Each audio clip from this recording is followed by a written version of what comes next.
हम आपको कई बार इस बात को स्पष्ट किए हैं, अगर क्रिया योग सीखना है तो इसके सिद्धांत में डाउट करेंगे तो सीख नहीं पाएंगे। ठीक वैसे ही एक उदाहरण बहुत अच्छा लगता है बताने में कि फिजिक्स में वर्क डन होता है फोर्स इनटू डिस्प्लेसमेंट। जब हम फिजिक्स पढ़ते हैं जिसको कहते हैं कि काम कितना काम किया, वर्क डन की वैल्यू क्या है, हम जितना बल लगाते हैं और जितना डिस्प्लेसमेंट होता है। डिस्प्लेसमेंट कहते हैं अगर एक ए बिंदु है ये और पता चला कि हम दिन भर चले लेकिन यहाँ पहुँचे ये बी बिंदु है, तो ए से बी की जो स्ट्रेट लाइन दूरी है ये हुआ डिस्प्लेसमेंट। लेकिन अगर कल्पना करिए हम यहाँ से चल रहे हैं और चले 5000 किलोमीटर, पसीना से लथपथ हो गए और पहुँचे 5 साल के बाद फिर लौट कर के गए यहाँ पर, ए और बी एक ही जगह पर आ गए, तो यहाँ डिस्प्लेसमेंट क्या होगा? 0। ये फिजिक्स का एक कॉन्सेप्ट है, सही है कि गलत भूल जाइए। अगर हमको फिजिक्स पढ़ना है तो इसको मानना है, नहीं मानेंगे तो नहीं पढ़ पाएंगे। तो अब इसमें वर्क डन तो 5000 किलोमीटर हम चले, ज़्यादा काम हुआ लेकिन डिस्प्लेसमेंट 0 है, तो जो भी हमने बल लगाया था काम करने में, अगर डिस्प्लेसमेंट 0 है तो पूरा वर्क 0 हो गया, तो सैलरी मिलेगी नहीं। कह देंगे तो बकवास है, फिजिक्स बहुत ही गलत है, हमें इसको पढ़ना नहीं। ठीक है, अच्छी बात है। ऐसे ही क्रिया का सिद्धांत है कि मृत्युलोक नहीं है, मृत्युलोक होता ही नहीं है। दो ही चीज़ होगी, अहिंसा या हिंसा।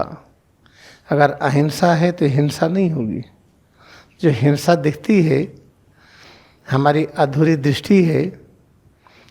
हिंसा का अर्थ जो हम समझते हैं मर जाना, कोई चीज़ मरती तो है नहीं, उसका रूपांतरण होता है।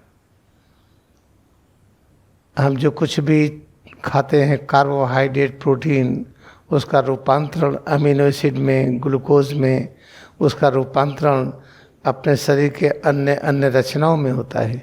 कोई चीज़ मरती नहीं है। अगर अमरता ही है, अमृत ही है, अमरलोक ही है, तो उस हिसाब से हम सबको देखें, उसी हिसाब से, उसी निगाह से, उसी भावना, विचार और धारणा से हम अपने को अनुभव करें। अगर नहीं करेंगे तो क्रिया योग नहीं आएगा। और क्रिया योग ही एक ऐसा विज्ञान है जो ये सिद्ध करता है कि जीवन की सभी समस्याएं क्रिया योग से दूर होती हैं। यही नहीं, जन्मों जन्मों की जो इच्छाएं हैं वो भी पूरी होती हैं। इसको लहरी महाशय ने कहा है।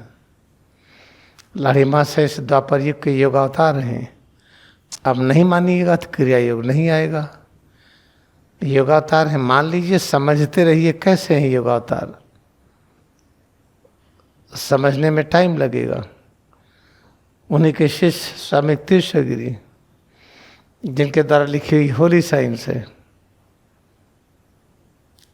और इसमें जो चीज़ लिखी गई है महाअवतार बाबा के निर्देश से, इसी बटवृक्ष के नीचे 1894 में महाअवतार बाबा ने स्वामी तीर्थगिरी को निर्देश दिया है पुस्तक लिखने के लिए। और साथ में ये भी कहा किसी को भेजेंगे जो इनके अंडर में ट्रेनिंग लेगा और अमेरिका जाएगा, वो परमहंस योगानंद।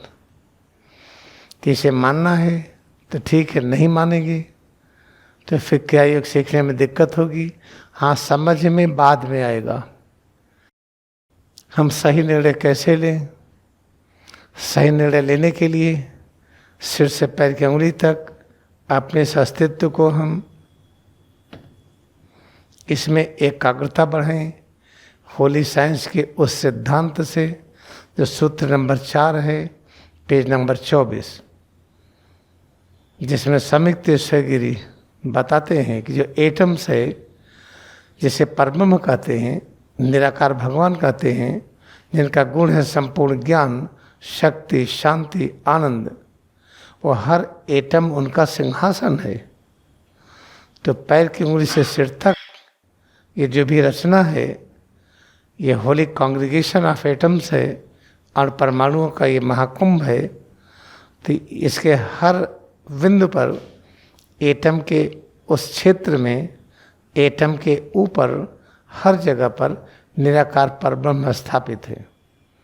दूसरे शब्दों में अनंत ज्ञान, अनंत शक्ति, अनंत शांति, परम आनंद हर जगह विद्यमान है। तो सिर से पैर की उंगली तक इसमें एकाग्रता बढ़ाइए। कितना एकाग्रता बढ़ाएंगे? हमें आपसे भी बात करनी है, आपकी बात सुननी भी है, वहाँ भी जाना है, ये भी काम करना है, दुनिया भर की जिम्मेदारियाँ हैं, सबका निर्वाह भी करना है। कैसे करें? जितना एकाग्रता की क्षमता है अपने पास, जितनी अवेयरनेस है अपने पास, सारी क्वांटिटी का 75% अपने सिर से पैर की उंगली तक इस पर लगाइए। 25% कहीं भी लगाइए, हमारा निर्णय सही होगा। पता चला तनाव बैठे हैं, क्या करें समझ में नहीं आ रहा है, तो सिर से पैर की उंगली तक इसमें एकाग्रता बढ़ाते जाएं। प्रत्येक अनुभूति का स्वागत करें। प्रत्येक अनुभूति संयुक्त है, जुड़ा हुआ है अनंत ज्ञान से, शक्ति से, शांति से। श्वास अनुभव करें, प्रत्येक श्वास संयुक्त है निराकार परब्रह्म से। निराकार परब्रह्म जिसको स्पिरिट कहते हैं, रचनाकार क्रिएटर, उसी पर आसीन है। इस तरह किसी श्वास को भूलेंगे नहीं, सिर से पैर की उंगली तक किसी अनुभूति को नहीं भूलेंगे। करते करते कुछ मिनट के अंदर अपने में एकाग्रता इतनी बढ़ जाती है कि तनाव, चिंता खत्म हो जाती है और हर निर्णय सही होने लगता है। तो इसका अभ्यास करना पड़ेगा। याद रखिए, प्रारंभ में जब पैर से चलाने वाली साइकिल सीखते हैं, जब चलाइए तो हैंडल सीधा नहीं होता, वो मुड़ता है, और उसको सीधा करिए तो पैर नहीं चलता है। जब एक्सपर्ट हो जाते हैं तो एक हाथ से चलाते हैं, हाथ छोड़ के भी चलाते हैं, गाना गाते हुए चलाते हैं, सेल फोन से बात करते हुए भी चलाते हैं, लेकिन प्रारंभ में नहीं होता है। इसलिए अभ्यास करते करते होगा ये। ऐसा नहीं कभी आपने सुन लिया तो शाम से होने लगेगा। हमारा सही निर्णय क्या होना चाहिए? अगर सही निर्णय लेना आता है तो ऐसा लगेगा कि ईश्वर साथ है हमारे। तो सही निर्णय किससे संबंधित?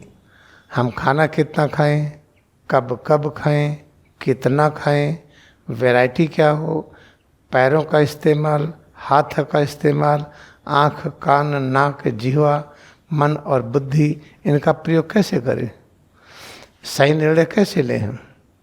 ऐसे और ढेर सारी चीज़ें हैं। अगर सही निर्णय लेना आ गया तो लगेगा कि ईश्वर निरंतर हमारे साथ है।